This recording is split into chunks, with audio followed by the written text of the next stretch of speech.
So let's assume that you have done a very good job of understanding the rules of the future context that your organization is going to play in.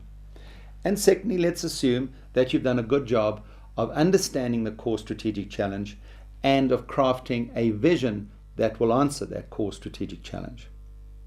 How do we get from where we are now to there, to that future vision? In other words, what is our strategic agenda, or how do we formulate our strategy to get there? Let me use an analogy. If you go to a foreign town that you've never been to before, and you need to go from a point A to point B, a local resident could give you a route map from where you are, point A, to where you need to go, point B. And that route map will be predicated by his best understanding of what the journey will entail and what you are likely to encounter on that journey.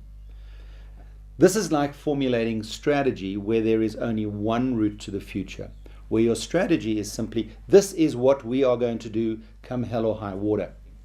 The great Henry Mintzberg, in his book The Rise and Fall of Strategic Planning, cited 3 of these fallacious assumptions.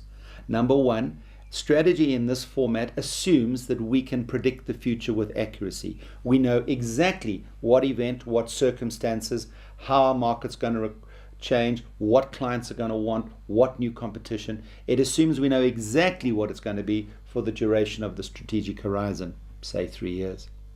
The second fallacious assumption is that the person who gives you the route, in other words, those who design the strategy, can be different from those who are going to walk the route or actually travel on the journey. And what that means is the person who is going on the route from point A to point B has no latitude, understanding, jurisdiction to change the route. If that route is blocked, they have to come back and ask for a new route. That's what we call the strategy, or the fallacy of detachment, that strategies could be formed by person A and need for delivery by person B, C, or D. Frankly, the only strategy any of us get excited about is one that we feel is our strategy. The third fallacy is the fallacy of formalization. That being that if we write down the route in intricate detail, it's going to happen. If there's unavoidable obstacles, it doesn't matter how well it's documented, you go back to start again. So if strategy by route map doesn't work, but we know where we are today, and let's assume we've done a good job of understanding our future context and have understood the core challenge and understood and have a very clear vision. How do we get from where we are today to that future state? What we do is we plug in GPS points. So we use GPS, which says there are actually multiple ways to get to a destination. And if one road is blocked, you just get another way around and the GPS will take you to there very patiently. So consider your vision, the GPS. You have a GPS, you know the coordinates of where you want to go to as an organization. And now we have a very clear understanding of what we've got to get to. But the journey there needs to still have some kind of framework. And this is where we introduce 4 new thoughts.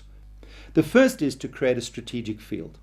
And a strategic field is not about what you are going to do, but very clearly sets on our journey to where we want to go. There's certain things that are out of play. So that strategic field says anything inside is you were able to do, but what is outside is not permitted. What we will not do is shaped by what we will not do philosophically, what we will not do strategically, what we will not do operationally, and what we will not do behaviorally. Those 4 need to be agreed, and so that everybody understands that on our journey to the future, don't go outside those boundaries. Inside that field of play, you can do whatever you like. You can open new ideas, you can bring new things to play, as long as it is in pursuit of where we're going, our strategic GPS. The second thing is you have to give all the people in the organization access to the same information that historically only decision makers had. In other words, open source information flow. They need to have that information so they can make the smartest decisions where they are at the coalface. Number 3, you need to be maximizing the relationships between people. Create opportunities for people to connect, to share ideas, to pool thoughts, and to really ensure that you have people who know how to work with other people. It is not something that is going to be delivered by sitting in a back office. It needs to be dynamic, and that comes from the energy that's created when people work together on projects or in project teams. And fourthly, you need to let go. Because very often we are so concerned about putting controls in place, and controls limit initiative, they limit innovation, they limit people responding to market needs. And so the concept of allowing the organization to be slightly chaotic is quite scary for many people. But in essence, that's what you've got to do.